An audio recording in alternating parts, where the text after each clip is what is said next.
Alright, what's good, YouTube? Real quick, I'm gonna make a recap from yesterday's video or from yesterday's live stream. So basically on NAS 10 a.m. I'm gonna hit the replay button real quick, make this a lot easier.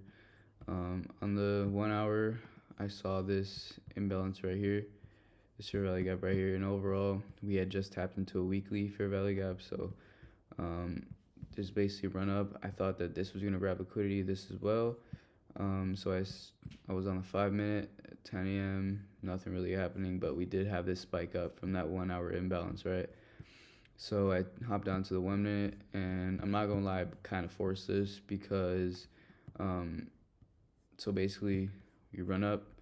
Really, the trade was down here, but it wasn't 10 a.m., so I didn't take it. Obviously, you can see this fair value gap right here. But then I saw this little market structure shift, or at least what I thought was a market structure shift. Obviously, it wasn't enough displacement, but I'm not gonna lie, I kind of forced this trade. But yeah, I got in right here at that fair value gap, and I put my stop right here.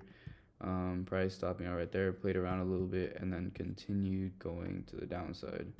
My drawn liquidity was obviously this high right here, and all of this imbalance I had to get filled in, and all of this liquidity. I mean, this is just hella liquidity sitting right there.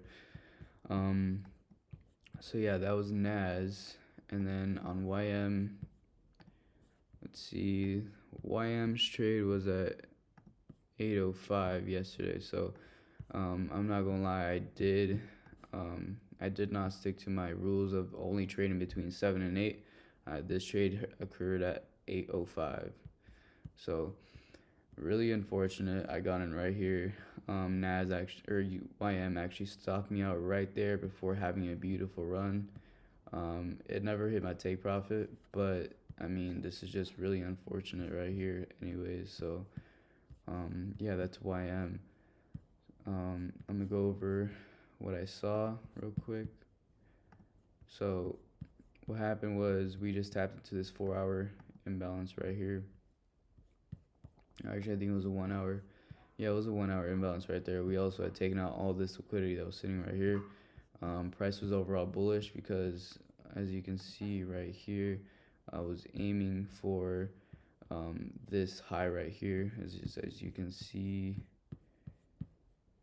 that high is this high that I'm talking about. Well, this high as well, but it's this high that I was talking about. So 35,419. So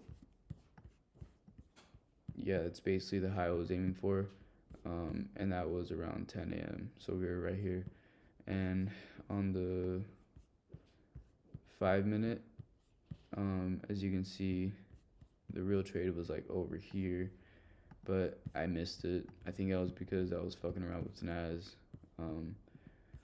So yeah, it also didn't give me any clean entry, I don't think, until around over here.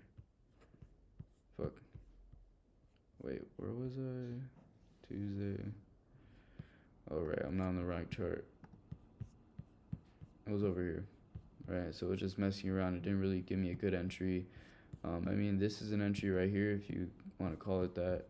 This fair value gap right here. But I missed it because I was being too technical. I didn't want to have a big stop. I ended up getting fucked because of that, but it's fine. You know that you just have to learn. You just have to learn from your mistakes, for real. I don't think there was really a mistake other than the entry time, which is around 11:06. I shouldn't be doing that. But either way, my drawn liquidity was correct. Eventually, it did ended up running all of those highs. Obviously, that was FOMC, but you know, that's what happens. And yeah, so thank you for watching. I hope you got something out of this. Peace.